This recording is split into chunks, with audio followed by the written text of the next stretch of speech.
이렇게 노랗게 변한 바나나는 색깔만 변한 것이 아니라 성분에도 변화가 생기게 돼요. 당뇨에 도움이 되는 저항성 전분은 점점 줄어들고 포도당과 과당 같은 당분은 점점 늘어나게 되는 거죠. 바나나는 속살이 부드럽고 달콤해서 남녀노소 누구나 좋아하는 과일 중 하나죠. 먹기도 편하고 다이어트에도 좋다고 알려지면서 굉장히 많은 분들이 먹게 되는 과일이 바로 바나나죠. 이 바나나도 함께 먹으면 보약이 되는 궁합이 좋은 음식이 있고 또 함께 먹으면 오히려 독이 되는 음식도 있답니다. 오늘 영상을 통해 이 바나나의 효능, 함께 먹으면 안 되는 음식, 함께 먹으면 보약이 되는 음식, 그리고 바나나의 보관 방법까지 바나나에 대한 모든 것을 알아가시기 바랍니다. 바나나가 어떤 상태일 때를 가장 좋아하시나요, 여러분들?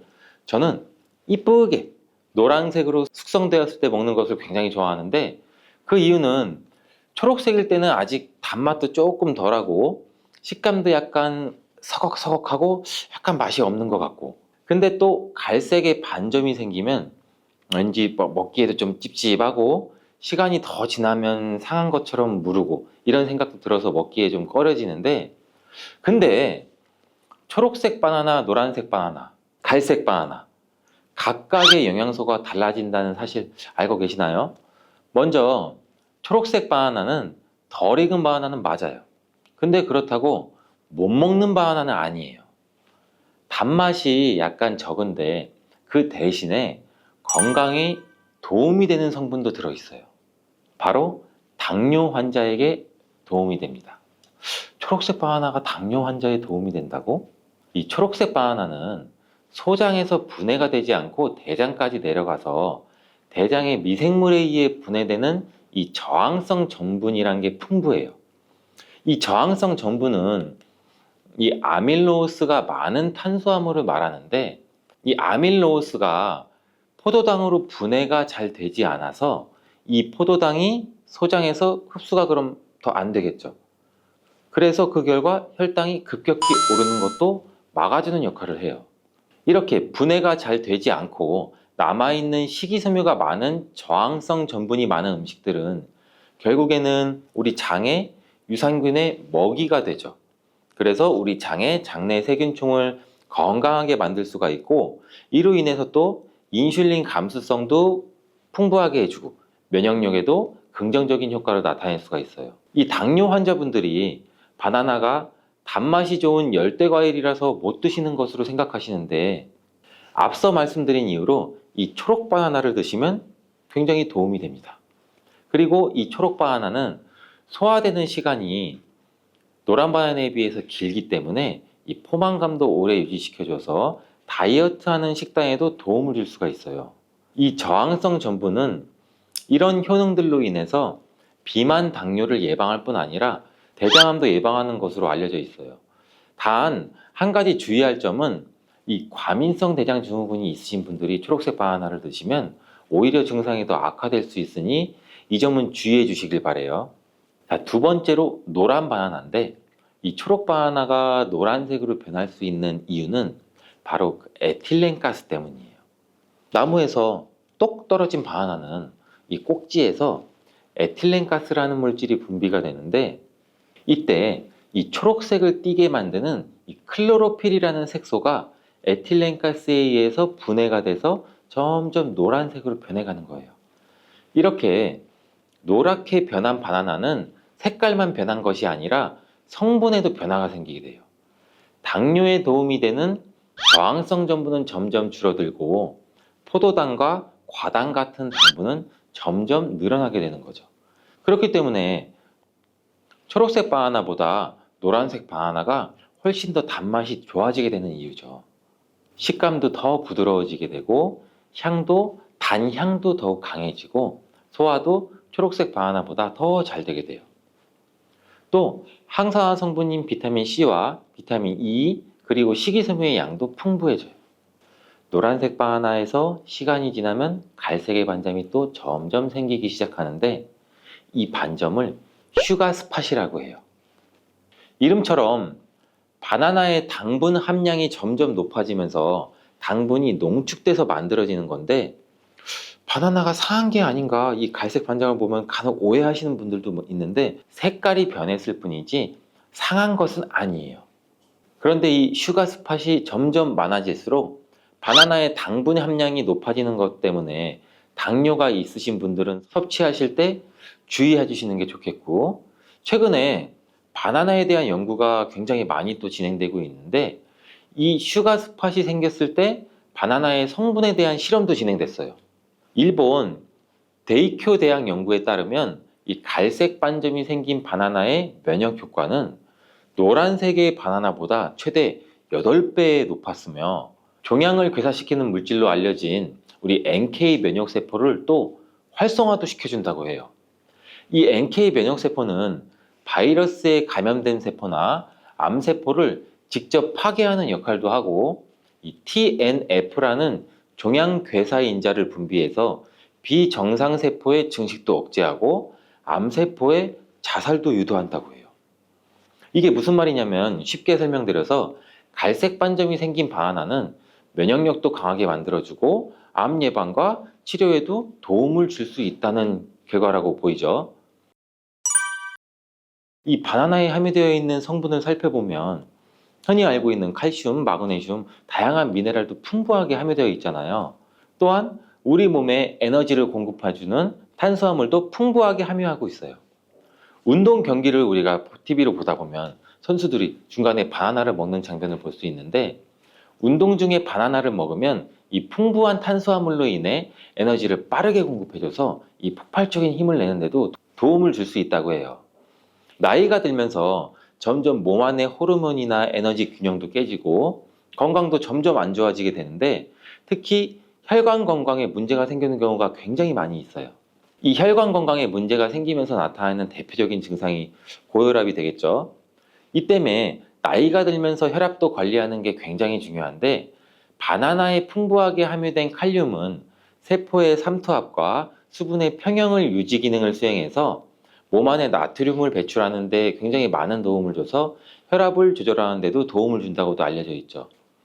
성인의 하루 칼륨의 권장 섭취량이 남성은 약 한 4,700ml 정도 되고 여성은 3,500ml 정도 되는데, 실제로 섭취하는 칼륨의 양은 남성은 55%, 여성은 75% 정도만 섭취하는 것으로 통계를 통해 확인할 수도 있어요. 칼륨이 체내에서 부족하게 되면 혈압도 오르고 우리 심장에 무리도 줄 수 있으면서 이 근육의 경련도 일어나게 돼요. 또 힘이 빠지는 무기력증 등의 대표적인 증상도 나타날 수가 있죠. 또 바나나 한 개에는 하루 권장 섭취량의 약 15%의 칼륨이 함유되어 있어 우리가 부족한 칼륨을 보충하는데 탁월한 도움도 줄 수 있죠. 또 바나나에는 비타민 B6도 풍부한데, 이 비타민 B6는 피리독신이라고 불리우는데 인체의 기능을 정상적으로 유지하는 데 굉장히 중요한 역할을 하는 수용성 비타민이에요. 이 비타민 B6는 우리 신경 전달 물질을 생산하는데 특히 행복 호르몬이라고 불리는 세로토닌의 합성에도 굉장히 중요한 역할을 해요. 이 세로토닌은 행복감과 안정감을 느끼게 해주고 우리 몸의 스트레스도 완화시켜주고 또 식욕을 조절해서 체중 감량에도 도움을 주고 수면의 질도 향상시켜 피로회복에도 도움을 주는 성분이에요. 이러한 효능으로 우울증, 불안장애, 불면증 이렇게 정신질환도 같이 예방되고 치료하는 데에도 활용되는 성분이 세로토닌이에요. 쉽게 말해서 바나나를 섭취하면 행복감을 높일 수 있는데 도움을 줄 수 있다는 거죠. 또 비타민 B6는 우리 몸의 호모시스테인 농도도 조절해줘서 이 심혈관 질환이나 뇌혈관 질환도 예방하고 단백질을 분해해서 몸에 에너지를 공급하는 데도 도움을 줘서 우리 바나나를 먹으면 힘이 나는 거예요. 이렇게 좋은 효능이 있는 바나나도 함께 먹이면 오히려 독이 되는 식품이 있는데 그 첫 번째가 바로 우유예요. 엥? 우유? 바나나 우유? 이 그렇게 유명한 바나나 우유도 있는데 무슨 말을 하는 건지 이렇게 생각하시는 분들도 있죠. 맞아요. 우유에 풍부한 칼슘은 흡수가 잘 안 돼서 다른 미네랄 성분이 필요한데 대표적으로 비타민 D와 마그네슘이 칼슘의 흡수를 도와주죠. 바나나의 칼륨과 함께 우리 몸속의 나트륨을 배출해주는 효능도 극대화시켜주기도 하는데, 이 우유에 풍부한 트립토판도 세로토닌의 분비도 도와줘서 바나나와 함께 행복도를 높이는데 탁월한 효능을 발휘하기도 해요. 하지만 이러한 효능도 소화를 잘 시켰을 때 이야기예요. 이 소화력이 좋은 분들한테는 이런 효능을 누릴 수 있지만, 나이가 들면 들수록 소화가 잘 안 되시는 분들이 바나나와 우유를 함께 드시게 되면 이 불용성인 바나나가 위 속에 오래 남아있게 되고, 바나나의 유기산과 당분이 우유의 풍부한 단백질, 칼슘과 결합해서 소화가 더 어려워지게 된다고 해요. 바나나가 우유의 결합물이 위와 장에서 과발효가 일어나고 소화기관에 무리가 주게 된다는 얘기죠. 이렇게 되면 위염이나 식도염 등 다양한 질환이 나타날 수 있고, 계속되면 만성질환이 나타날 수도 있고, 위 건강이 안 좋으신 분들이나 위가 약하신 분들, 소화가 잘 안 되시는 분들은 주의해서 드시라고 말씀을 드리는 거예요. 그렇다면 장 건강에 도움을 주는 바나나와 함께 먹으면 좋은 음식은 없을까요? 있습니다. 바로 오트밀이에요. 이 오트밀은 바나나에 함유한 섬유질은 대부분 불용성이기 때문에 이 장내 이물질을 흡착해서 변의 부피를 크게 하는 데는 도움을 줄 수 있어요. 이 때문에 바나나를 지속적으로 먹으면 좀 과하게 먹으면 변비에 걸리기도 하죠. 이를 방지하려면 수용성 섬유질이 필요한데, 오트밀에는 이 수용성 섬유질이 50% 이상이나 함유되어 있어서 바나나와 오트밀을 함께 섭취하게 되면 섬유질의 균형이 잘 맞아서 변을 무르게 해서 배변도 원활하게 해주고 장 건강에도 도움을 줄 수 있답니다. 또한 이 콜레스테롤의 배출도 도와줘서 혈관 내의 나쁜 콜레스테롤의 수치도 낮추는 데에도 도움을 줄 수가 있고요. 바나나와 함께 독이 되는 음식 두 번째는 바로 고구마예요. 고구마는 바나나와 함께 다이어트에 도움이 되는 음식으로 함께 섭취하는 경우가 종종 있는데, 이 고구마와 바나나는 복합 탄수화물이 풍부해서 포만감을 길게 유지해줘서 다이어트에 물론 도움이 될 수 있어요. 하지만 한 가지 문제가 있는데, 바나나와 고구마 둘 다 칼륨 함량이 높다는 거예요. 칼륨은 과다하게 섭취하게 되면 우리 몸에 고칼륨 혈증을 일으킬 수도 있고, 이로 인해서 무력감이나 피로감, 메스꺼움, 구토, 호흡곤란 이런 증상도 올 수가 있으며, 심한 경우 저혈압이나 부정맥, 근육마비나 심장마비 이런 심각한 부작용도 나타날 수가 있는데, 소량 섭취하면 큰 문제가 되지 않지만 과량 섭취 시 신장이 약하신 분들, 또 몸에서 칼륨 배출이 원활하지 않기 때문에 고구마와 바나나를 지속적으로 과다하게 함께 드시게 되면 신장도 망가뜨릴 수가 있어서 이런 점을 주의하면 좋다고 말씀드리는 거예요.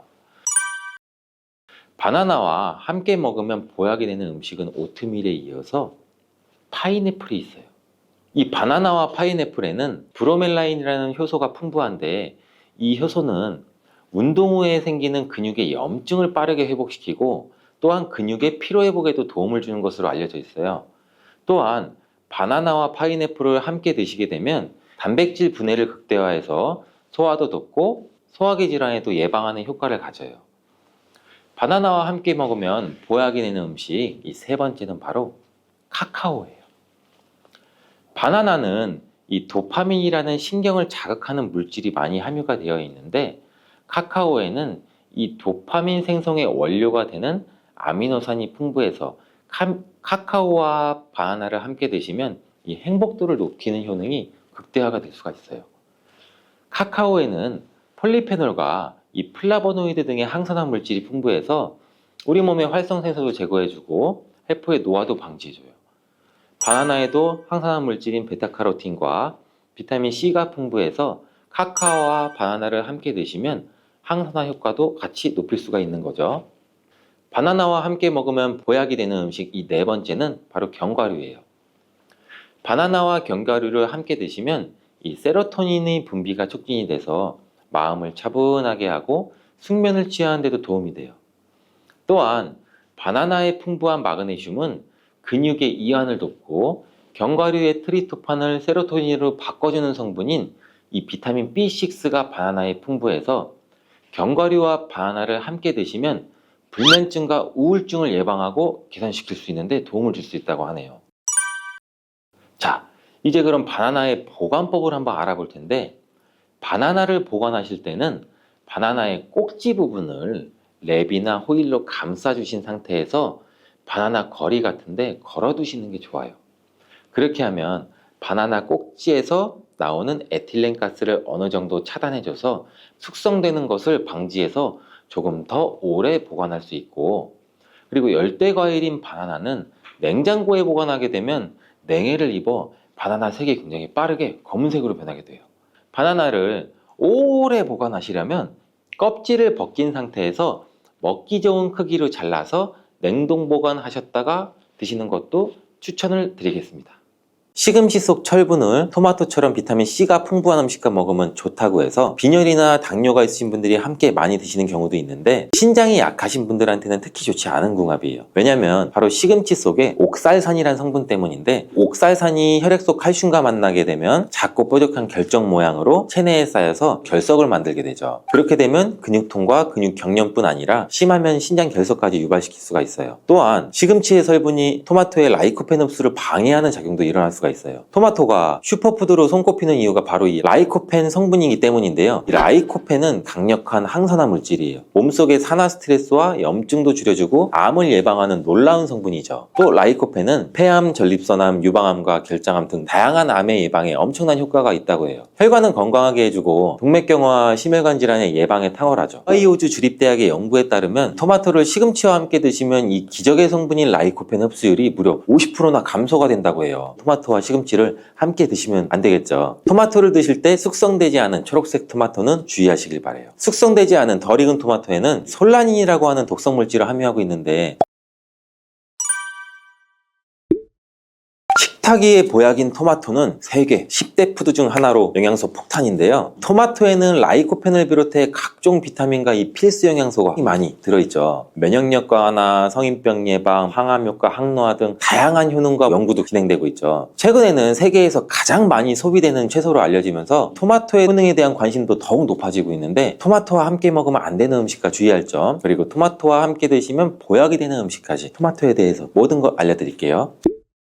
철분과 비타민이 많아 요즘 들어 특히 주목받고 있는 채소가 시금치인데, 시금치는 토마토와 상극으로 함께 드시면 안 돼요. 시금치 속 철분을 토마토처럼 비타민C가 풍부한 음식과 먹으면 좋다고 해서 빈혈이나 당뇨가 있으신 분들이 함께 많이 드시는 경우도 있는데, 신장이 약하신 분들한테는 특히 좋지 않은 궁합이에요. 왜냐면 바로 시금치 속에 옥살산이라는 성분 때문인데, 옥살산이 혈액 속 칼슘과 만나게 되면 작고 뾰족한 결정 모양으로 체내에 쌓여서 결석을 만들게 되죠. 그렇게 되면 근육통과 근육 경련뿐 아니라 심하면 신장 결석까지 유발시킬 수가 있어요. 또한 시금치의 성분이 토마토의 라이코펜 흡수를 방해하는 작용도 일어날 수가 있어요. 토마토가 슈퍼푸드로 손꼽히는 이유가 바로 이 라이코펜 성분이기 때문인데요. 이 라이코펜은 강력한 항산화 물질이에요. 몸속의 산화 스트레스와 염증도 줄여주고 암을 예방하는 놀라운 성분이죠. 또 라이코펜은 폐암, 전립선암, 유방암과 결장암 등 다양한 암의 예방에 엄청난 효과가 있다고 해요. 혈관은 건강하게 해주고 동맥경화와 심혈관 질환의 예방에 탁월하죠. 하이오주 주립대학의 연구에 따르면 토마토를 시금치와 함께 드시면 이 기적의 성분인 라이코펜 흡수율이 무려 50%나 감소가 된다고 해요. 토마토와 시금치를 함께 드시면 안 되겠죠. 토마토를 드실 때 숙성되지 않은 초록색 토마토는 주의하시길 바래요. 숙성되지 않은 덜 익은 토마토에는 솔라닌이라고 하는 독성 물질을 함유하고 있는데, 솔라닌은 이 식물이 해충이나 질병으로부터 스스로를 보호하기 위해 생성되는 자연 방어 물질이에요. 감자에 싹에 들어있는 독성 물질이죠. 이 솔라닌을 섭취하게 되면 복통이나 구토, 현기증, 두통, 심하면 마비까지 올 수 있는 증상이 나타날 수가 있으니 주의하시길 바라고, 토마토 요리를 할 때 한 가지 주의할 점은 단맛을 좋아하시는 분들이 간혹 설탕을 첨가해 드시는데, 제발 이 설탕만을 피해 주시길 바래요. 설탕은 토마토의 영양 성분을 파괴하기 때문에 건강을 위해 두신 토마토가 아무짝에도 쓸모가 없거든요. 그리고 이 설탕이 몸속에 들어오면 설탕을 분해하기 위해 비타민 B군이 사용되는데, 비타민 B는 피로도 감소시키고 뇌의 활동도 활성화시키는데 중요한 성분이죠. 토마토에는 비타민 B가 함유되어 있는데, 설탕 때문에 오히려 체내 흡수율이 감소되고 설탕으로 인해 혈관 혈관 내 혈당도 상승되게 또 안 좋은 결과를 초래할 수가 있겠죠. 기억력의 중추인 해마를 위축시켜 혈관성 치매에도 위험을 높이고, 고혈당성 당뇨병을 넘어 정말 과도하게 장기간 드시면 암까지도 발생될 가능성이 높아지게 돼서 토마토의 항산화 효과를 전혀 누릴 수가 없게 되죠. 혹시 토마토 케첩 많이 사용하시나요? 달콤상콤한 맛이 좋아 계란 후라이에도 뿌려 먹고 다양한 요리에도 사용되는 토마토 케첩도 우리 몸에 독이 된다는 사실. 실제로 케첩 한 스푼에 설탕이 약 4g 정도 들어있어요. 이는 시중에 판매되는 초콜릿에 들어있는 설탕보다 더 많은 양이에요. 이뿐 아니라 케첩의 영양 성분을 살펴보면 상과당, 소금, 합성, 착색료, 향신료 등 수많은 감미료와 식품 첨가물이 들어있어요. 케첩이 토마토를 원료로 만들어져 건강한 재료라고 알고 계신 분들도 계시겠지만, 케첩 속 토마토는 가공 과정과 첨가물들에 의해서 영양 성분이 많이 파괴되어 있고 오히려 우리 몸을 공격하는 성분들이 가득해요. 그렇다면 토마토와 함께 먹으면 보약이 되는 음식은 어떤 게 있을까요?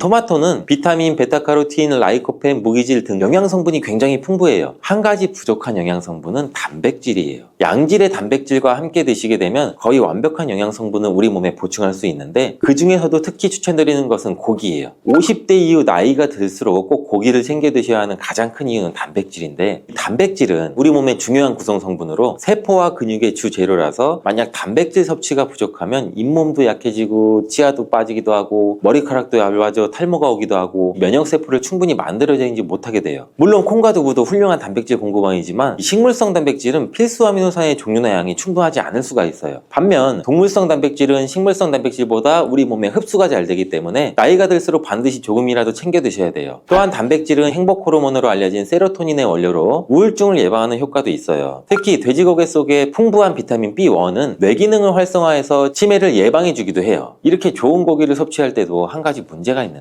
우리 몸은 약 알카리성을 유지해야 되는데 육류는 산성식품이라는 거예요. 바로 이 토마토가 문제를 해결해 줄 수가 있죠. 토마토는 대표적인 알카리 식품으로 산성인 육류와 함께 드시면 단백질의 소화를 도와주고 위장의 부담을 줄여줘 토마토의 풍부한 섬유실이 변비를 예방해서 위장 건강을 지켜줄 수가 있어요. 그리고 토마토는 어떻게 드시는 게 좋을까요?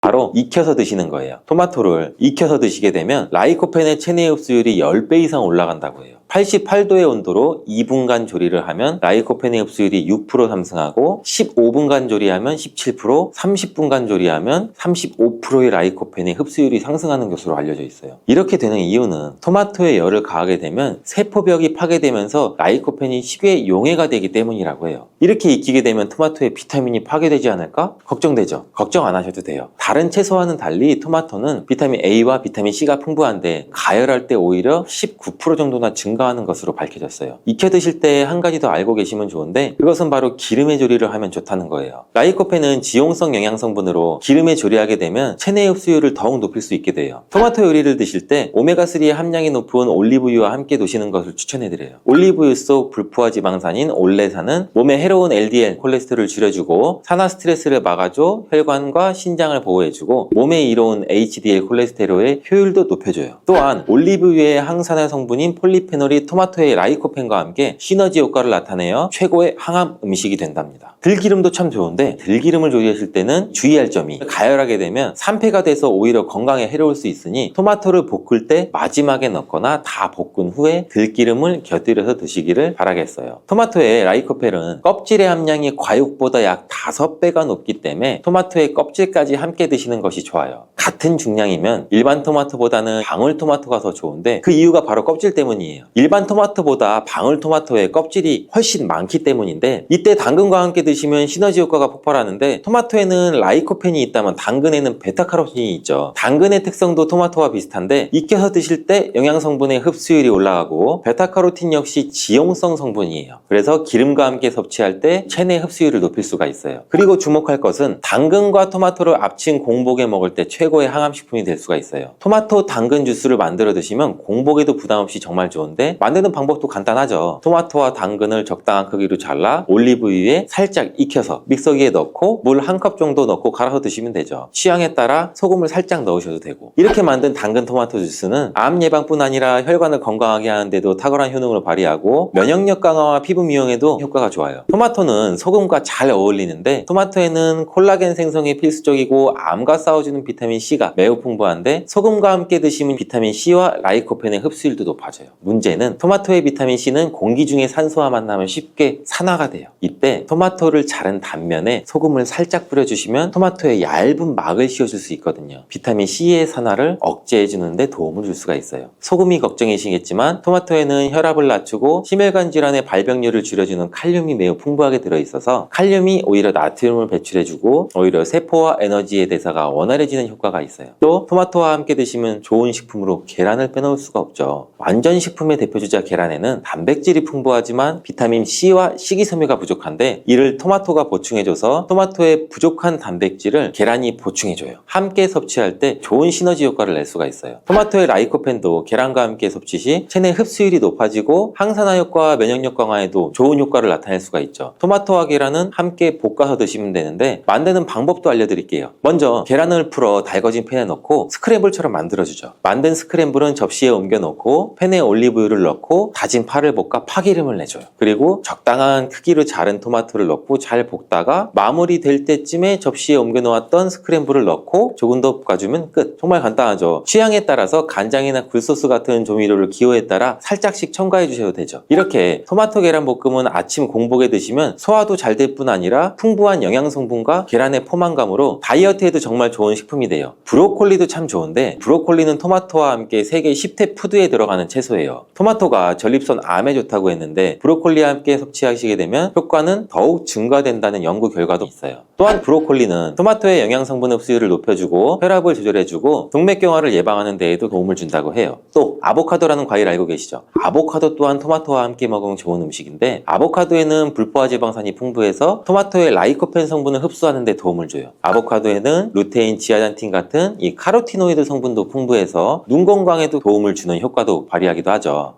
사과의 유기산과 우유의 카제인이라는 성분이 만나게 되면 엉기는 현상이 일어나서 이게 덩어리가 져요. 덩어리가 져서 윗속에 들어가면 위산하고도 만나서 더 큰 덩어리가 형성되고 더 큰 덩어리가 형성되니까 소화가 늦어지겠죠. 소화도 힘들어져요. 이렇게 평소 소화가 잘 되고 건강한 사람이랑은 별로 상관이 없는데 그렇지 않은 분들한테는 소화불량과 대장염도 일으킬 가능성도 있고 이게 지속적으로 반복이 되면 대장암이 생길 수도 있죠. 사과와 함께 드시면 보약이 되는 음식도 있는데요. 바로 매일 사과 한 개를 먹으면 병원에 가지 않아도 된다는 말은 많이들 들어보셨죠? 사과는 그만큼 우리 몸을 건강하게 하는 많은 영양소가 들어있습니다. 사과는 꼭 아침에 먹어야 돼. 아침에 먹어야 된다고 하는 사람들도 많은데 그 말이 정말 사실일까요? 정답은 그렇지 않다입니다. 그 이유를 보면 사과에는 신맛, 상큼한 맛이 나죠. 바로 사과 안에는 유기산이 풍부하기 때문인데 그래서 유기산 때문에 신맛이 나는 것이에요. 이 유기산은 우리 몸에 이로운 정도 있지만 평소에 속쓰림이 자주 있거나 위염, 식도염이 있는 분들이 아침에 공복에 사과를 먹게 되면 우리 몸의 위 점막에 심한 자극을 줄 수 있어요. 빈속에 안 그래도 속이 쓰리신 분도 많은데 음식물이 있을 때 위 안에서 위산이 분비되고 위액이 분비돼야 중화가 되면서 우리 위도 코팅이 되고 건강한데 음식이 없을 때 위산이 분비되면 오히려 위벽을 깎아먹게 되는 효과를 나타내거든요. 그래서 평소에 위가 약하거나 위염이 있으신 분들, 역류성 식도염이 있으신 분들 이러신 분들 같은 경우에는 공복에 사과를 드시는 게 오히려 독이 될 수가 있습니다. 또한 마늘과 파 같은 음식은 열을 내는 음식이라고 하면 우리 사과는 우리 몸을 차갑게 하는 과일이라서 몸이 찬 분들은 사과를 드실 때 또 주의를 하셔야 돼요. 위염 같은 증상이 있는 분들은 공복에 사과를 드시면 사과가 소화도 되지 않고 설사를 하게 될 가능성도 높고 평소에 아랫배가 차거나 손발이 차서 수족냉증에 걸리신 분들도 많으시고 혈액순환도 안 되고 또 생리기간 중에 있으신 여성분들도 사과를 드실 때는 주의하셔야 됩니다. 이런 분들이 사과를 드실 때는 아침에 공복보다는 아침 식사 후에 드시는 게 좋고 사과를 보관할 때도 보통 냉장고에 보관했다가 차게 해서 꺼내 드시잖아요. 냉장고에서 꺼낸 사과를 바로 드시면 시원하고 아삭해서 맛있죠. 근데 미리 꺼내놓고 사과의 온도를 실온으로 맞춰서 드시는 것이 우리 위장 내부에도 좋습니다. 또한 사과를 팬에 구워 드셔도 되고 익혀 드셔도 됩니다. 그렇다면 왜 아침에 먹는 사과가 보약이라는 말이 굉장히 우리가 많이 알고 있을까요? 건강하신 분들은 사과를 아침 공복에 드시면 더욱 좋은데 그 이유는 사과에는 팩틴이라는 식이섬유가 풍부해 우리 장 운동을 활발하게 하고 장내 노폐물을 배출하는 데 도움을 줘 하루를 건강하게 시작할 수 있기 때문입니다. 한 가지 꼭 기억하셔야 할 점은 사과를 껍질째 드셔야 한다는 것입니다. 실제 연구에서는 사과의 껍질에는 안토시아닌이나 퀘르세틴, 에피카테킨 같은 이러한 식물성 폴리페놀 성분이 사과의 그 과육보다 사과 껍질에 훨씬 더 많이 함유되어 있는 것이 밝혀졌고, 또 이러한 껍질을 버리고 깎고 먹게 되면 사과의 좋은 영양소는 극히 일부만 드시게 되는 것이죠. 사과에는 펙틴 말고도 정말 다양한 영양소가 있는데 사과에는 어떤 효능이나 영양소가 있는지 한번 알아보겠습니다. 사과는 먼저 장을 건강하게 해줘요. 요즘 프로바이오틱스, 프리바이오틱스 굉장히 많죠, 유산균. 이렇게 사과가 천연 프리바이오틱스로서 장내에 우리 몸, 장 안에 좋은 균을 많이 생기도록 해주는 작용을 해줍니다. 이렇게 장내에 좋은 균이 많이 생기게 되면 장의 환경이 좋아지는 건데, 그렇게 되면 단맛, 자극적인 맛이 강한 가공식품에 대한 식욕도 줄어들고 건강한 식품을 먹고 싶은 욕구도 늘어나게 돼요. 또 장이 건강해지면 우리 면역력이 또 좋아지고, 이렇게 다 선순환으로 이어져 가는 건데, 장에는 물론 좋은 세균, 나쁜 세균들이 굉장히 많이 존재가 해요. 근데 좋은 세균만 많아도 안 되고 나쁜 세균만 많아도 안 돼요. 좋은 세균, 나쁜 세균이 어느 정도 밸런스를 이루어져서 우리 몸의 면역력을 형성하게 되는데, 그때도 굉장히 중요한 게 프로바이오틱스, 프리바이오틱스, 우리가 흔히 많이 먹는 유산균입니다. 사과에도 아까 말씀드린 프리바이오틱스가 들어있고, 또 사과를 드시면 자연스럽게 체중도 줄어들고 다이어트하는 효과까지 누릴 수 있게 돼요. 이렇게 사과를 먹게 되면 장내에서 소화가 되면서 뷰티르산 같은 단쇄지방산이 만들어지게 되는데, 이 지방산이 우리 몸에 손상된 장벽을 회복시켜주는 역할을 해줘서 우리 장이 건강해지는 거예요. 장벽을 회복시키는 것이 중요한 이유가, 우리 장벽이 손상되면 손상된 곳에 독소들이 하나하나씩 침투가 되게 되고, 증상이 심해지면 장누수증후군이라는 질병도 발병이 되고, 이런 증상이 나타나면 독소들이 혈액을 타고 돌아다니게 되고 악순환이 반복이 되는 거죠. 그래서 장이 안 좋아지면 피부에 염증도 일으킬 수가 있고, 아토피와 같은 면역력이 이제 과잉되거나 면역력의 불균형 증상을 일으킬 수 있게 되는 거죠. 이렇게 사과를 드시면 이런 증상을 예방해 장이 건강해져 피부도 탄력 있게 밝아지게 하는 효과도 있고, 사과 속의 풍부한 펙틴이 아까 장 운동도 활발하게 한다고 말씀드렸잖아요. 그렇게 되면 암을 유발할 수 있는 물질들이 장내에 오래 머물지 못하고 결국 대장암의 발병률도 서서히 줄어들게 되죠. 그리고 사과는 혈관도 깨끗하게 해주는데, 혈관을 깨끗하게 해주면 뇌졸중, 고혈압, 심근경색, 그런 혈관 질환도 같이 예방할 수 있게 되고, 이렇게 혈관에 활성산소가 많아지게 되면 혈전이 생겨 혈액순환을 방해하기도 하고 혈관세포를 손상시켜 노화를 촉진시키기도 하는데, 이러한 활성산소를 제거해주는 게 우리가 흔히 알고 있는 항산화 영양제라고 해요. 말 그대로 활성산소가 우리 세포의 노화를 촉진시켜주고 우리 세포를 더 늙게 만들거든요. 이러한 것들을 제거해주는 항산화 영양소를 같이 섭취해주는 것도 매우 중요한데, 그 항산화 영양소도 사과에 들어있다는 것을 알고 계시면 좋을 것 같습니다. 또한 이러한 활성산소를 제거해서 혈전이 생기는 것을 억제하는데 가장 큰 역할을 하는 게 플라보노이드 계열의 루틴이라는 성분인데, 이 루틴이 사과에 굉장히 많이 들어있어요. 또한 사과에는 칼륨도 굉장히 많이 함유되어 있어서, 칼륨은 혈관 내에 나트륨을 몸 밖으로 배출해주는 역할을 해요. 나트륨은 수분을 흡수하는데 칼륨이 부족하면 나트륨도 배출되지 않습니다. 이 나트륨은 혈압이 상승하며 혈관에 노폐물을 쌓이게 만드는데, 사과를 섭취해서 칼륨을 공급해주면 혈압도 방지할 수 있고 노폐물을 배출시켜주는 역할도 같이 할 수 있습니다. 또한 이러한 칼륨은 혈관을 확장시키는 작용을 해서 혈액순환도 원활하게 하고 심장박동도 안정시키고 심장의 기능도 강화하는 데 도움을 줄 수 있는 성분이에요. 근데 여기서 한 가지 주의할 점을 알려드릴게요. 활성산소가 혈관을 손상시킨다고 했잖아요. 근데 사과를 잘못 드시면 오히려 활성산소가 굉장히 많이 생기게 돼요. 바로 갈변된 사과를 드시는 것입니다. 사과를 먹고 남게 되면 밀폐 용기에 담아 보관했다가 나중에 드시는 경우 굉장히 많잖아요. 그때 우리가 단면이 사과가 갈색으로 변하게 되는데, 이는 공기 중에 산소와 만나서 산패돼서 갈색으로 변한 것이거든요. 이렇게 산패된 사과를 드시면 활성산소를 제거하는 것이 아니라 오히려 활성산소를 증가시켜 혈관 건강에 악영향을 줄 수 있으니까, 갈변된 사과는 그 부분은 바로 잘라내고 드시는 것을 추천드립니다. 또한 사과의 이로운 점 중 다른 하나는, 사과는 혈당을 조절해서 당뇨를 예방하고 그 당뇨를 회복하는 데에도 도움을 줄 수가 있어요. 당뇨가 있으신 분들은 과당이 혈당을 올려 안 좋다고 알고 계시잖아요, 굉장히 많은 분들이. 근데 사과는 오히려 혈당을 조절해 주기 때문에 당뇨가 있으신 분들은 사과를 드셔야 됩니다. 식사하기 30분 전에 사과를 드신 후에 식사를 하시면 혈당이 급격하게 오르는 혈당 스파이크 현상도 막을 수가 있어요. 사과에 단맛 때문에 당뇨가 있는 분들이 사과를 드시는 것을 꺼려 하시는데, 사과에는 단맛도 있지만 혈당은 올리는 GI 지수가 36으로 혈당 지수가 낮은 과일이에요. 근데 혈당 지수가 높은 과일이 뭔지 아세요? 수박이. 수박은 다른 거에 비해서 혈당 지수가 높기 때문에 당뇨가 있으신 분들은 조금 조심해서 드시면 좋을 것 같습니다. 실제로 대학 연구팀에서 실험한 것을 발표했는데 건강한 사람을 대상으로 쌀밥만 먹은 경우랑 30분 전에 사과를 먹고 쌀밥을 드신 경우를 비교를 했을 때 혈당이 쌀밥만 먹은 경우보다 50% 정도로 떨어지는 것도 확인이 된 실험도 있어요. 당뇨가 있는 분들도 이제 안심하시고 식사 후에 드시지 말고 반드시 식사 30분 전에 꼭 사과를 드시고 식사를 하시길 바랍니다. 한 가지 주의할 점은 사과를 갈아서 사과 주스로 드시게 되면 오히려 흡수가 빨라 혈당을 올릴 수가 있으니 사과를 껍질째 씹어서 천천히 드시는 게 좋을 것 같습니다. 또한 사과의 다른 효능 중 한 가지는 기관지도 깨끗하게 청소해주는 효능도 있어요. 사과에는 양파와 마찬가지로 퀘르세틴이라는 성분이 풍부하게 함유되어 있는데 이 성분은 호흡기 점막에 생기는 염증을 가라앉히고 예방하는 효과도 있어요. 흔히 우리 요새 시중에 많이 판매되는 퀘르세틴 영양제도 있는데 이 퀘르세틴 영양제가 아이들 비염, 기관지염 이런 쪽을 개선시킨다고 많이들 이제 광고도 하는데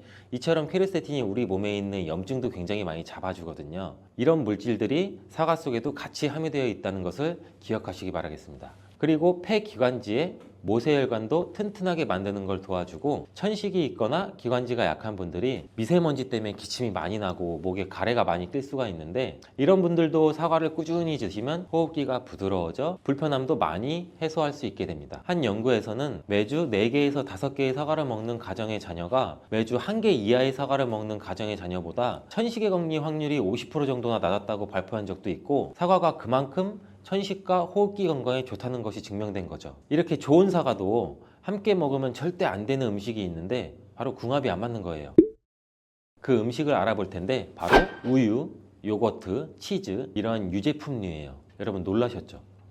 유제품이랑 사과를 아침에 굉장히 많은 분들이 같이 함께 드시고 계시는데 요새 샐러드 같은 것도 많이 드시면서 샐러드에 사과도 넣고 드레싱으로 요거트랑 치즈도 붓고 이러한 경우가 많은데 유제품과 사과를 함께 드시면 사과의 비타민C가 우유에 부족한 영양 성분을 보충해줘서 좋은 것으로 대부분 많이 알고 계시는데 이런 내용이 전혀 틀린 것은 아니에요. 근데 소화 기능이 약하신 어르신분들이나 위염, 식도염 같은 증상이 있으신 분들은 이렇게 드시면 안 돼요. 영상 초반에도 제가 잠깐 말씀드렸듯이 이런 증상이 있는 분들은 유제품과 사과를 함께 드시면 그 증상이 더욱 악화되는데 그 이유는 사과의 유기산과 우유의 카제인이라는 성분이 만나게 되면 엉기는 현상이 일어나서 이게 덩어리가 져요. 덩어리가 져서 윗속에 들어가면 위산하고도 만나서 더 큰 덩어리가 형성되고 더 큰 덩어리가 형성되니까 소화가 늦어지겠죠. 소화도 힘들어져요. 이렇게 평소 소화가 잘 되고 건강한 사람이랑은 별로 상관이 없는데 그렇지 않은 분들한테는 소화불량과 대장염도 일으킬 가능성도 있고 이게 지속적으로 반복이 되면 대장암이 생길 수도 있죠. 장 건강이 중요한 이유는 아까도 영상 초반에 말씀드렸듯이 장이 우리 몸의 면역력도 같이 담당하는 기관이고 정신 건강에까지 영향을 주기 때문인데 행복 호르몬이라고 불리우는 세로토닌 많이 들어보셨죠?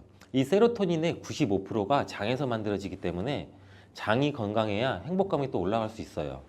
여기서 또 하나 절대 드시면 안 되는 것이 바로 사과 씨입니다. 사과 주스를 만들어 드실 때 씨까지 함께 갈아서 드시는 경우도 굉장히 많이 있는데 이 사과 씨에는 아미그달린이라는 성분이 함유되어 있어요. 이 아미그달린이 소와 효소와 만나게 되면 이게 시아나스소라는 유독물질로 분해가 돼요. 이 시아나스소는 인체에서 유해한 독성이 굉장히 강한 물질인데 이걸 섭취하게 되면 두통이나 어지럼증, 구토, 복통 이러한 증상들이 나타날 수가 있고 심한 경우에는 이게 심장박동에도 영향을 줘서 호흡곤란, 혼수상태 이런 심각한 증상으로 나타날 수 있어요. 건강한 성인의 경우에는 사과 한 개에 들어있는 씨의 양에는 뭐 그닥 큰 영향이 없을 수가 있는데 독성에 약한 어린아이 그리고 연세가 많으신 분들한테는 이런 것도 굉장히 민감하게 반응할 수 있으니까 꼭 주의하셔야 됩니다. 사과는 유독 보여지는 것이 중요한 과일인데 흠집이 있거나 색상이 좋지 않으면 상품성이 많이 떨어져요. 근데 유독 윤기가 있거나 반짝반짝하고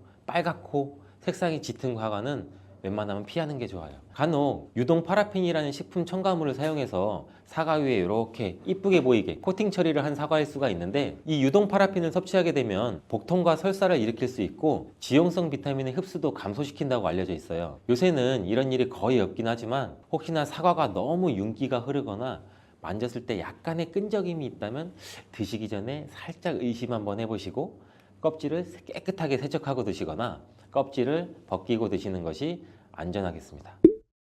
사과와 함께 드시면 보약이 되는 음식도 있는데요. 바로 비트와 당근입니다. 굉장히 유명한 주스 아시죠? ABC 주스. ABC가 바로 사과, 비트, 당근. 애플, 비트, 캐럿. 이 세 가지를 갈아서 만든 주스인데 사과, 당근, 비트를 함께 드시게 되면 영양소의 흡수율이 굉장히 증가하고 서로의 시너지를 굉장히 크게 나타내요. 이 서로의 영양소를 보완해줘서 더욱 건강하게 드실 수가 있는데 또한 식이섬유가 폭발적으로 증가해서 장운동을 촉진하고 변비 예방도 탁월해져요. 그리고 사과, 당근, 비트 이 세 가지는 모두 강력한 항산화 물질이 풍부해서 체내에 있는 활성산소를 제거해서 세포의 노화도 방지해주고 몸에 활력을 불어넣어 줄 수도 있는 거예요. 함께 먹으면 보약이 되는 음식으로도 고구마도 있습니다. 이 고구마에는 베타카로틴이라는 성분이 풍부해서 항암작용과 함께 면역력도 같이 강화해 주는데 혈관 건강에도 도움을 줄 수가 있어요. 고구마를 드시면 소화가 잘 안 되는 증상도 나타날 수가 있는데 이게 왜 그러냐면 고구마 속에 함유되어 있는 아마이드라는 성분이 장에서 이상 발효를 일으켜서 가스가 차고 소화불량 증상도 같이 나타나는 건데 이때 같이 사과와 함께 드시면 사과에 함유된 펙틴이 아마이드의 이상 발효 증상을 억제해서 가스가 차는 증상을 발생하지 않도록 도와주게 돼요. 또한 이러한 사과의 효능 중 하나인 혈관을 깨끗하게 하는 것을 고구마의 베타카로틴이 도와줘서 이 효능이 극대화가 돼서 건강에 정말 좋은 음식 궁합도 될 수 있답니다. 국제의학 바이오저널의 연구에 따르면 블루베리의 이 폴리페놀 성분과 우유의 단백질의 이 친화성 때문에 블루베리와 우유를 함께 먹게 되면 블루베리의 항산화 성분이 대부분 파괴된다고 발표했어요. 그리고 우유에 함유된 칼슘은 블루베리의 이 안토시아닌 성분과 만나면 킬레이터가 된다는데 이것은 둘이 결합해서 덩어리를 만든다는 거예요. 그러면 당연히 불용성 물질이 되겠고 침전물이 생기고 우리 몸에서 녹거나 흡수가 되지 않겠죠. 그래서 몸 밖으로 배출이 된다는 소리예요. 이 과정에서 우리 몸에 머물면서 소화되지 않기 때문에 위와 장에 굉장히 큰 부담을 줄 수가 있고 이 때문에 블루베리와 우유를 자주 섭취하거나 위와 장이 약하신 분들이 드실 경우에는 위장에 염증도 유발할 수 있고 위장관 질환이 생길 수가 있겠죠. 특히 신체 기능이 많이 떨어져 있고 나이가 많이 드신 분들이 이렇게 지속적으로 계속 드시면 위장에 안 좋을 수 있으니 주의해서 드시길 바래요. 블루베리 주스를 만들어 드실 때는 우유 대신 오트밀이나 물을 첨가해서 드시는 게 좋겠죠. 우유가 블루베리와 맞지 않는다고 해서 요거트도 맞지 않는다는 것은 아니에요. 요거트는 발효 과정을 거쳐 단백질이 쉽게 분해되기 때문에 항산화 성분의 흡수율을 오히려 높여줘요. 요거트에 냉동 블루베리를 얹어서 먹는 것은 좋은 블루베리를 먹는 방법이 되겠습니다. 블루베리를 드실 때 주의하셔야 할 분들도 있어요. 블루베리에는 살리실산이라는 성분이 있는데 이것 때문에 알레르기 반응을 일으키는 분들이 간혹 있거든요. 블루베리는 세계 10대 건강식품에 들어갈 만큼 우리 몸을 건강하게 하는데 굉장히 큰 도움이 되는 과일이에요. 최근 10년간 소비량이 가장 많이 늘어난 과일이기도 한데 특히 50대 이상에서 굉장히 급속도로 섭취량이 늘어나고 있대요. 이렇게 섭취량이 급속도로 올라가고 있는 이유는 블루베리가 먹기에도 편하고 건강에도 좋다고 알려지고 있기 때문인데 냉동 블루베리의 판매량도 요새 굉장히 많이 증가되고 있다고 해요. 냉동 블루베리를 씻지 않고 그냥 드시는 분들이 또 굉장히 많아지고 있어요. 누구는 그냥 먹어도 돼. 어떤 사람은 반드시 씻어 먹어야 돼. 의견이 굉장히 분분해요. 영상을 통해서 제가 블루베리 먹는 방법과 블루베리 효능, 함께 먹으면 안 되는 음식과 함께 먹으면 좋은 음식까지 블루베리에 대한 모든 것 제가 지금 알려드릴게요. 먼저 냉동 블루베리를 씻어야 되느냐 그냥 먹어도 되느냐 제가 정리해 드릴게요. 결론부터 말하자면 씻어서 드시는 것이 안전하다입니다. 먼저 냉동 블루베리를 구입하셨다면 식품의 유형을 한번 확인하시기 바래요. 식품 유형에 과체 가공품이라고 적혀 있다면 씻어서 냉동한 블루베리이기 때문에 그냥 드셔도 되시긴 해요. 근데 식품 유형에 농산물이라고 표기가 되어 있다면 이것은 씻지 않고 냉동되어 유통된 블루베리이기 때문에 반드시 씻어서 드시는 게 좋아요. 근데 간혹 식품 유형이 표기가 되어 있지 않은 제품들도 있는데 이런 제품은 당연히 씻어 드시는 게 좋겠죠. 2022년 한국소비자연맹에서 현재 시중에 판매되고 있는 냉동과일, 블루베리, 망고, 딸기 등등 제품을 선정해서 안전성 평가를 했는데 과체 가공품 같은 세척과일 제품에서 미생물, 잔류농약, 곰팡이, 독소 등의 검사에서 규격 기준에는 적합하긴 했지만 이 미생물과 잔류농약이 검출된 제품들도 있었어요. 이 자료를 바탕으로 한다면 이 냉동 블루베리 제품도 이미 씻어서 유통이 되고 있다고 할지라도 한 번 정도는 씻어 드시는 게 좋겠어요. 블루베리 씻는 방법은 흐르는 물에 약 30초 정도만 씻어주면 되는데, 깨끗이 빡빡 씻는다고 블루베리를 물에 오래 담가두거나 흐르는 물에서도 오래 씻으면 안 돼요. 블루베리에 함유된 안토시아닌 성분은 수용성이기 때문에 영양소가 다 빠져나가 버릴 수 있어요. 잔류 농약 또한 수용성이기 때문에 흐르는 물에 약 30초 정도만 씻어도 충분하니 걱정 말고 드셔도 괜찮습니다. 블루베리는 특별히 생과일보다 냉동 블루베리가 이 안토시아닌 함량이 높다고 해요. 이 시드니의 뉴사우스 웨일즈 대학의 연구진이 블루베리를 건조, 냉장, 냉동했을 때 핵심 영양소가 어떻게 변화되는지 실험을 했는데, 안토시아닌의 함량이 블루베리 1g당 생과일일 때는 7.2mg, 냉장 보관했다가 2주가 지났을 때는 5.7mg로 줄었고, 건조했을 때는 4.3mg로 더욱 줄었대요. 근데 냉동 한 달 후에는 8.1mg으로 오히려 생과일 때보다 늘어났고, 냉동 3달이 지나자 7.9mg로 소폭 줄었지만 역시 생과일 때보다 많은 함량이 확인되었다고 해요. 실험 결과로만 보면 블루베리는 냉동으로 드시는 것이 가장 많은 영양분을 섭취할 수 있다는 말이 되겠네요. 추가로 눈 건강이나 심혈관 질환, 당뇨 등에 도움이 많이 되는 시중에 이 안토시아닌 함량이 개런티된 영양제도 많이 나와 있으니 꼭 블루베리나 빌베리와 같은 영양제를 드시려면 건강기능 식품으로 제조된 안토시아닌이 최소 50mg 개런티된 제품을 드시는 게 굉장히 좋겠죠. 그렇다면 다른 채소나 과일은 냉동했을 때 핵심 영양소의 함량이 어떻게 될까요? 이 영양소에 따라 보존력이 강한 것도 있고 약한 것도 있는데, 딸기의 한 종류인 이 라즈베리는 폴리페놀 성분이 핵심 영양소예요. 생과일일 때보다 냉동일 때가 킬로그램당 폴리페놀 함량이 약 100mg 정도 상승하는 것으로 나타났고, 당근의 경우에는 핵심 영양소가 이 베타카로틴이라는 거 많이들 알고 계시잖아요. 냉동 보관했을 때 3개월이 지나면 베타카로틴의 함량이 현저히 떨어져요. 이렇듯 냉동 채소, 냉동 과일은 핵심 영양 성분에 따라서 함량이 높아질 수도 있고 낮아질 수도 있어요. 냉동 블루베리를 구입하셔서 보관할 때는 주의사항이 있어요. 판매되는 냉동 블루베리는 대량으로 포장되어 있는데 한 번에 드실 수가 없는 양으로 포장이 되어 있어요. 냉동 블루베리는 해동해서 드시게 되면 녹으면서 안토시아닌까지 함께 녹아 나오기 때문에 냉동실에서 꺼내 바로 드시는 게 가장 좋아요. 혹시나 해동이 되었다면 다시 냉동하시면 안 돼요. 해동이 되면서 미생물이 증식을 하게 되고, 그 상태로 냉동을 하면 미생물까지 함께 냉동이 돼요. 그것을 드시면 당연히 복통이나 설사나 이런 걸 유발할 수가 있겠죠.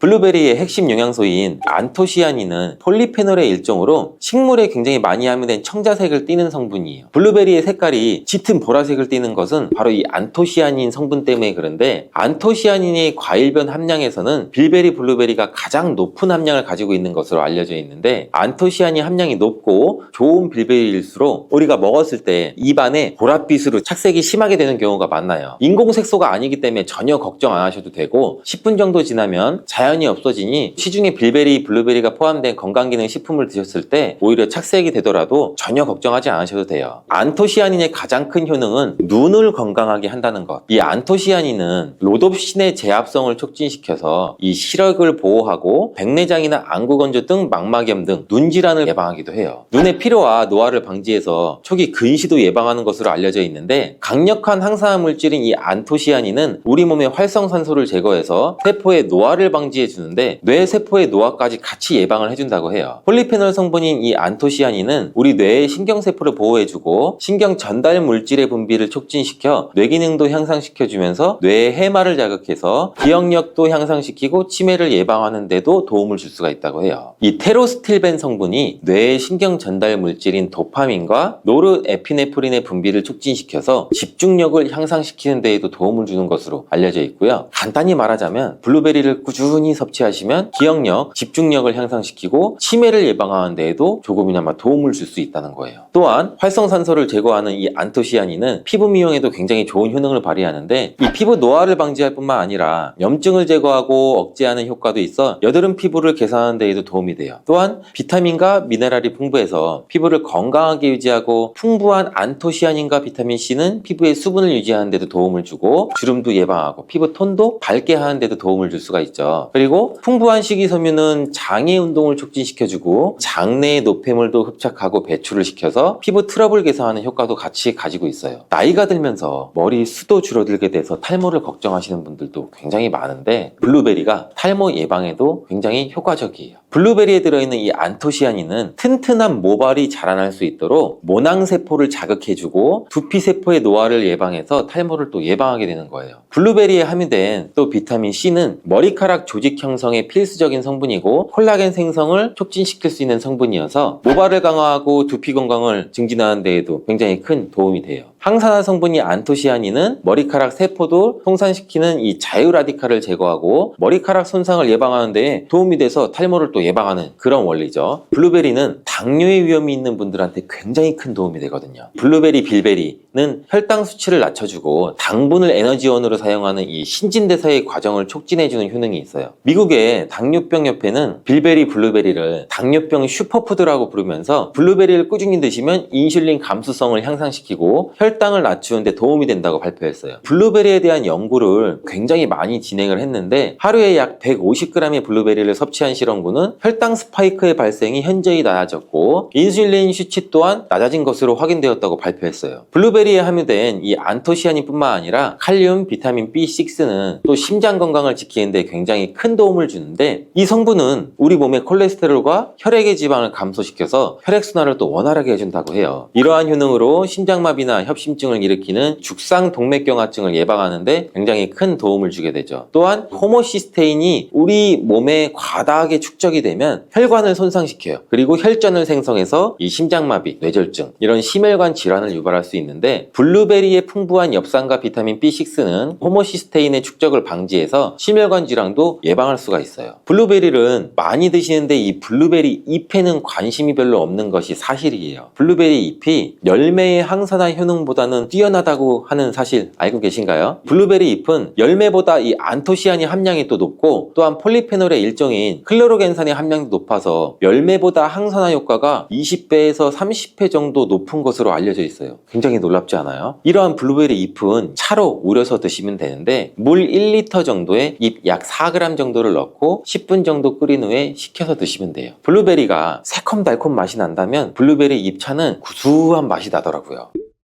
이렇게 좋은 블루베리도 함께 먹으면 안 되는 음식이 있는데 바로 우유예요. 깜짝 놀라지 않으셨나요? 보통 냉동 블루베리를 우유와 함께 믹서기에 갈아서 주스로도 쉐이크로도 많이 드시는데 이렇게 되면 블루베리의 영양소가 파괴가 돼요. 국제의학 바이오저널의 연구에 따르면 블루베리의 이 폴리페놀 성분과 우유의 단백질의 이 친화성 때문에 블루베리와 우유를 함께 먹게 되면 블루베리의 항산화 성분이 대부분 파괴된다고 발표했어요. 그리고 우유에 함유된 칼슘은 블루베리의 이 안토시아닌 성분과 만나면 킬레이터가 된다는데 이것은 둘이 견합해서 덩어리를 만든다는 거예요. 그러면 당연히 불용성 물질이 되겠고 침전물이 생기고 우리 몸에서 녹거나 흡수가 되지 않겠죠. 그래서 몸 밖으로 배출이 된다는 소리예요. 이 과정에서 우리 몸에 머물면서 소화되지 않기 때문에 위와 장에 굉장히 큰 부담을 줄 수가 있고 이 때문에 블루베리와 우유를 자주 섭취하거나 위와 장이 약하신 분들이 드실 경우에는 위장에 염증도 유발할 수 있고 위장관 질환이 생길 수가 있겠죠. 특히 신체 기능이 많이 떨어져 있고 나이가 많이 드신 분들이 이렇게 지속적으로 계속 드시면 위장에 안 좋을 수 있으니 주의해서 드시길 바래요. 블루베리 주스를 만들어 드실 때는 우유 대신 오트밀이나 물을 첨가해서 드시는 게 좋겠죠. 우유가 블루베리와 맞지 않는다고 해서 요거트도 맞지 않는다는 것은 아니에요. 요거트는 발효 과정을 거쳐 단백질이 쉽게 분해되기 때문에 항산화 성분의 흡수율을 오히려 높여줘요. 요거트에 냉동 블루베리를 얹어서 먹는 것은 좋은 블루베리를 먹는 방법이 되겠습니다. 블루베리를 드실 때 주의하셔야 할 분들도 있어요. 블루베리에는 살리실산이라는 성분이 있는데 이것 때문에 알레르기 반응을 일으키는 분들이 간혹 있거든요. 블루베리를 드시면 입술이 붓거나 간지럽거나 복통과 설사의 증상이 나타난다면 즉시 블루베리 섭취를 중단하셔야 돼요. 그리고 블루베리에는 혈액을 묽게 만드는 비타민 K가 풍부하게 함유되어 있는데 심장질환이나 뇌혈관 질환으로 이미 아스피린과 같은 혈전 용해제를 복용하시고 계신 분들이 블루베리를 과다하게 섭취하게 되면 문제가 발생할 수 있으니 적당히 드시길 바래요. 또한 사람에 따라서 블루베리가 일시적으로 혈당을 낮추는 효과도 가지고 있기 때문에 당뇨가 있는 분들이 블루베리를 과하게 섭취할 경우에는 저혈당 증세도 나타날 수 있어요. 어떤 음식이든 각자 우리 몸의 체질에 맞게 드시는 게 가장 좋겠죠.